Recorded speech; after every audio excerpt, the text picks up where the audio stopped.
Hello, everybody. It's Cincy32.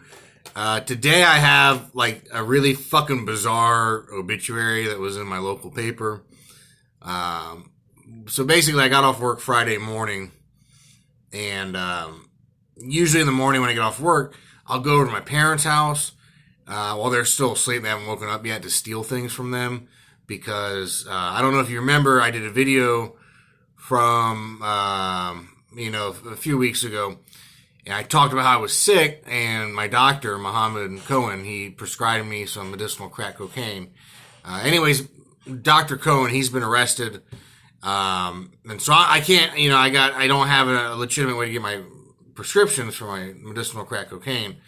So I've been having to go through the gray market to get my medicinal crack cocaine. It's really a indictment on the entire medical healthcare system in the United States that, for me to be able to get the medicine, the medicinal crack cocaine that I need, I have to steal from my parents and my family members, my friends, all of that. That's the healthcare. That's their fault, not mine at all. And it's for that reason that please, if you're registered in the Democratic primaries, please vote for Bernie Sanders.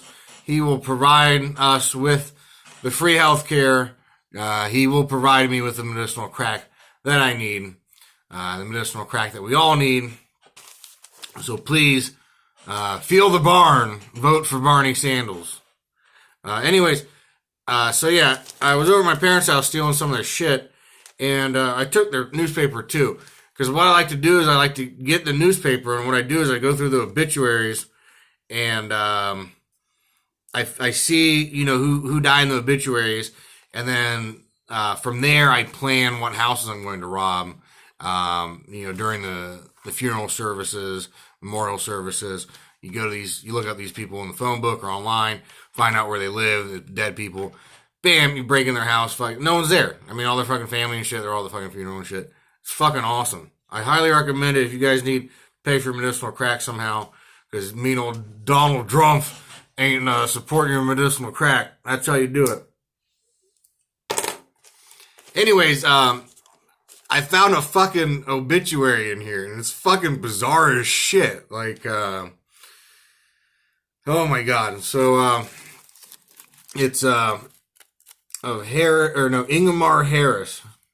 The gentleman right there. And I'm going to be sharing this obituary. I don't mean to make light of any dead person or anything like that. That's not my intention with this.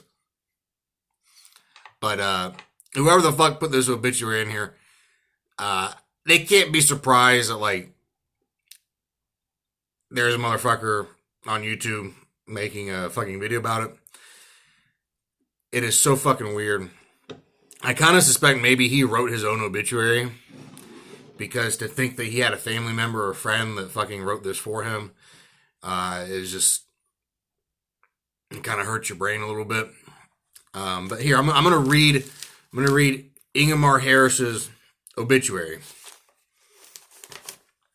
The red carpet was rolled out as baby number 12 was gifted to Mr. and Mrs. Harris on Monday, January 18th, 1960. Ingmar was named after the great Swedish boxer Ingemar Johansson.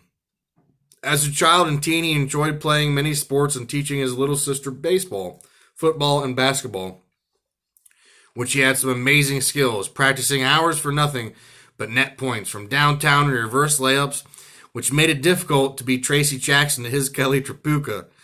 He enjoyed shooting cryogenics in many chemistry experiments. He had immense talent as an impersonator and could replicate exact actual police sirens and the adorable cry of Snoopy as two of everyone's favorites. His childhood idol was Paul Lynde, and regretted never attending a live concert due to the only thing he was ever forbidden to do. I didn't know who Paul Lynde was. I asked my parents about this shit. Paul Lynde's like some fucking gay comedian or some shit from the old days. My mom said he was really funny. He had he had very biting remarks for other people. I want to know why was that the only thing that he was never allowed to fucking do? Like he could do anything he wanted to, but he could not go to a fucking Paul Lynde concert. That's fucking bizarre. Okay, so all right, it was the only thing he was ever forbidden to do. Go figure. He was very kind, caring, and generous. He enjoyed numbers. He enjoyed numbers, and a number was designated for everything, including life's pathway. I don't know what the fuck that means. He loved a great open-fired ribeye,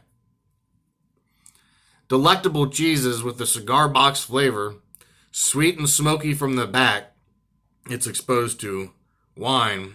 Like, some of the grammar in this shit, I'm not reading it because I'm this way because I'm retarded. Like, the grammar doesn't really make sense in some of this shit. His greatest passion was research, and research including, parentheses, friendly stalking by afar, only to keep up with everyone. What the fuck? Oh, God. And mostly his family tree, which he loved to search, even when misleading and deceptive information came to pass.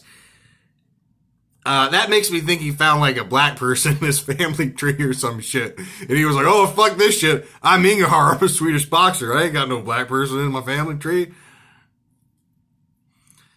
What else we got here? Where was I? This thing's fucking long.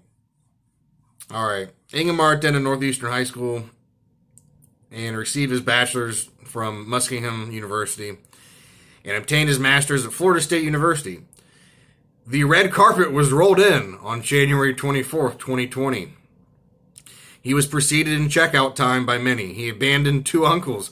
It's not he survived. He's survived by. He abandoned. That asshole had to go and die. He abandoned 2 uncles, 7 sisters, 1 brother. So he's one of 9 children. That's probably why they picked the name Ingmar. They fucking ran out of fucking names. Fucking 9 kids.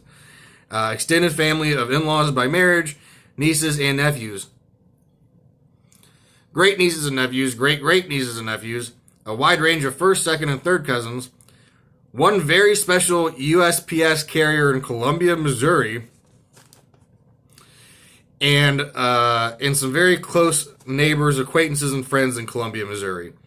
Shout out to those lastly aforementioned in Columbia who made a memorial outside his home. The family, happily surprised, thank you for such kindness. You rock. In lieu of services, family will celebrate and memorialize Ingmar through, quote, the trees remember, end quote. And at least 20 tree will be planted in Chippewa National Forest, Minnesota. The family invites all who peruse this notice to add to the groves of any national forest in need, including Australia. All of the continent of Australia is a national forest. That's good to know. As you look for a chance to contribute to celebrate this life cut way too short, remember to be kind. If you see that homeless person, don't throw change at them. They aren't a wishing well. And change doesn't purchase crap. It's 2020. Hand them paper money. And if it's raining, hand them your umbrella and paper money. Don't make it hail. Don't fucking throw your change at the homeless person. Give them a fucking umbrella. Give them paper money. Because it's 2020, you know. Let's see. Be kind to the earth. It's only ours to borrow and leave for the next generation. Recycle, upcycle. Stop wasting. Volunteer. Give back. Adopt a buddy. Foster. Looking for a great pet? Reptiles are cold in Florida and are falling out of trees. Climate change. They make great pets and look like they should be in a movie called Honey, I Shrunk the Dinosaurs. Don't forget, you don't have to like your family or make amends, but do stay in touch. 60 cheers to Ingmar. Thanks for the memories. That's the obit. Ingmar, thank you for the obit. I never knew you. This is not intended as disrespect to Ingmar or his family. Condolences for his passing, but that, you know, if it wasn't him that wrote that obituary, like in advance of him dying, if it was like a family member or a friend or something that wrote that, and you happen to see this video, you had to have known that that is a very bizarre obituary, and you can't be too surprised that someone that smokes medicinal crack would make a video for that. So, thanks for checking that out. I guess I got quite a hoot out of that shit. I did, and so did my parents. So, all right, have a good one.